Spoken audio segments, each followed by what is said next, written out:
Hello class! Today we are going to start the French and Indian War. Well, not the war itself, but the causes. We're going to look at why there was a French and Indian War.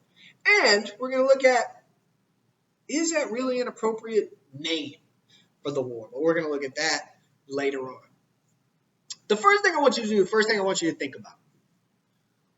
Would you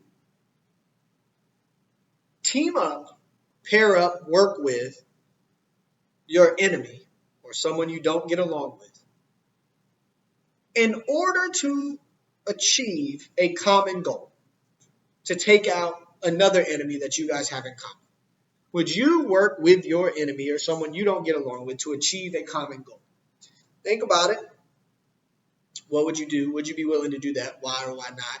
And keep that in the back of your mind as we proceed through this French and Indian War unit. Now, before we continue, what I would do is the page of your notes, instead of taking notes this way, I would turn it this way. You're going to see as we continue on, it's going to fit better like this. I'm going to take notes in different colors because it helps me organize my ideas and thoughts. You do not have to, but if you do have different colors available, it may help. So, first thing we're going to do, we're going to look at, like I said, it's the French and Indian War.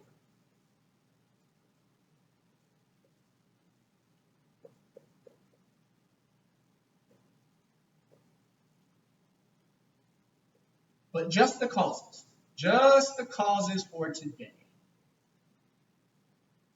I put a little asterisk there to make sure we know it's just the causes. Woo, little banner, French and Indian War, yeah. All right, so French and Indian War cause. Now, the French and Indian War really is a war of alliances.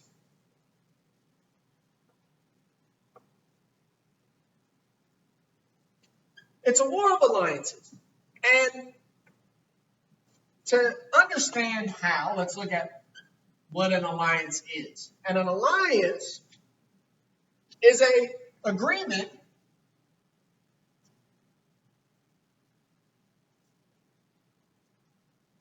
to come together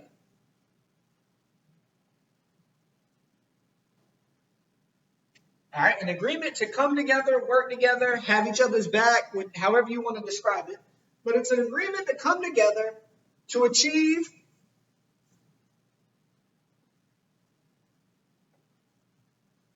a common goal.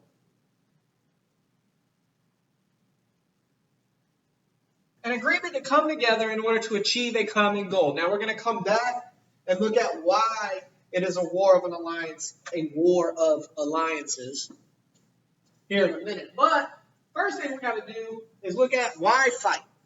Why is it worth fighting? Okay? So, I'm going to come over here.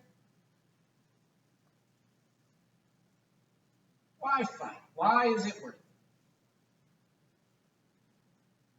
it? Okay? And so we're going to look at everyone that's involved in the fighting and kind of analyze why would they get involved in this war. And so number one, the first one we're going to look at is France.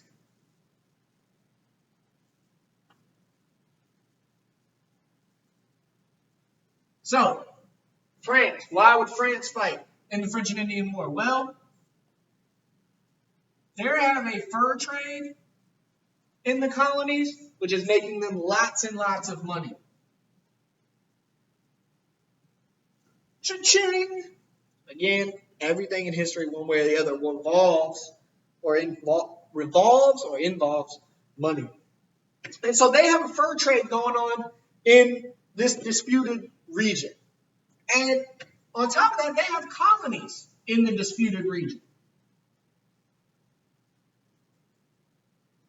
They have control of land, and we're talking about up northern in that New York, Canada region, Michigan, Great Lakes, places up there. And so they have colonies there, and that's what they're already set up, and they're trading fur from animals and making lots and lots of money off of it. It is making them very, very wealthy. And so that they have colonies that are already there and they want more. They want more. They want to be able to get more land, set up more colonies, make more money off of trading more fur. And so the next country we're going to look at is England.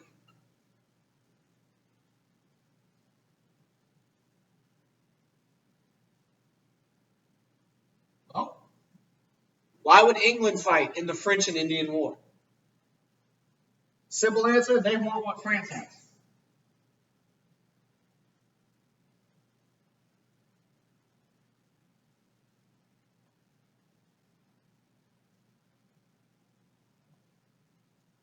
Remember, we live at this time, they're living in mercantilism. The more money you have, the more powerful you are. And so they want what France has so that England can utilize the fur trade to increase their already very wealthy, affluent country and setup.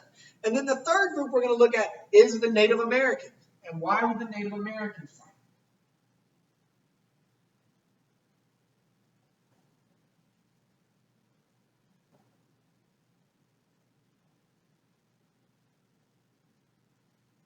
All right, and the Native Americans are kind of caught in the middle.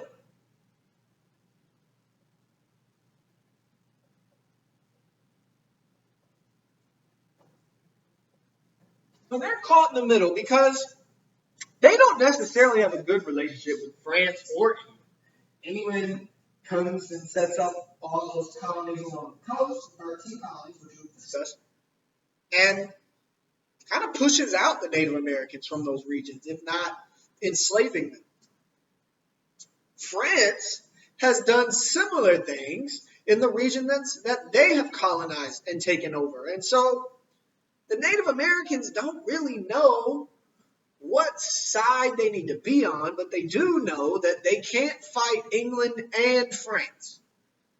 They're not going to survive fighting both England and France, which brings us back to this alliances ideology.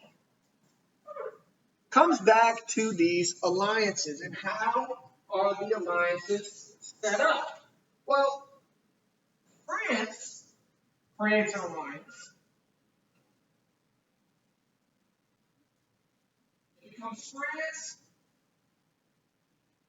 plus two Native American tribes. Plus two Native American tribes. The Algonquin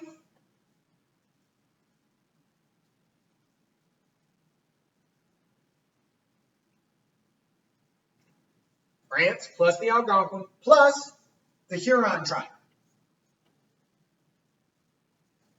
Okay?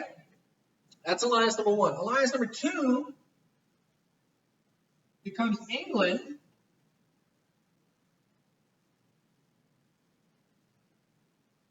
plus the Iroquois.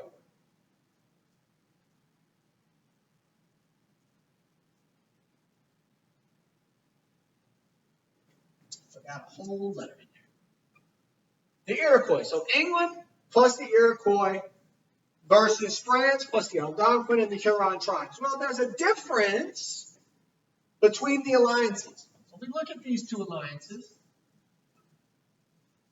The French tribes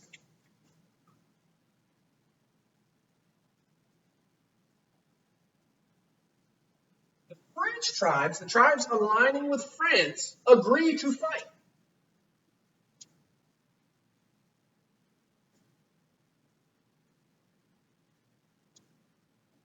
All right, the French tribes agree to fight. The English tribes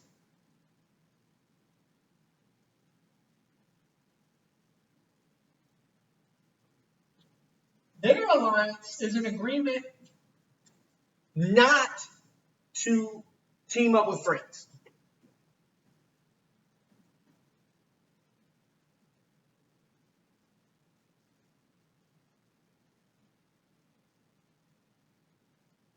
So essentially, it's like a group of people get together.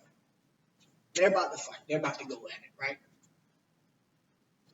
France goes up to this group and is like, hey, I need two of y'all to help me out, right? We're about to go into this. It's about to be a battle royal. I need to know that you're on my side. You got my back. When it goes down, you're going to be there. And they're like, yeah, we got your back. We're going to fight with you. England goes to that group and says, look, I need you on my side, but I'll accept it if you just agree not to help them. And they're essentially like, you know what? The Iroquois are kind of like, I don't like either one of you. But if I agree not to fight and I make that agreement with both sides, no one's going to mess with me. And so the Iroquois decide that we're not going to fight because we don't want either side to mess with us. But England is cool with that. Cool. France already has two people on their side. I'll take you not teaming up with them. That's a win for England. France, the Algonquin and the Huron tribes believe, you know what, if we help France and they win, we'll get something out of this. So we're going to agree to fight with them so that we can get something out of this. So that maybe France will stop taking over our land and we can actually gain land out of this. And so those are the two ways of thought between those three different tribes and the alliances that are set up. And you can see it's kind of set up for France to win. It's 3-on-1. They got two tribes to help them, England versus France. But the thing that is important to remember in this why fight idea is that England and France, they're already fighting in Europe.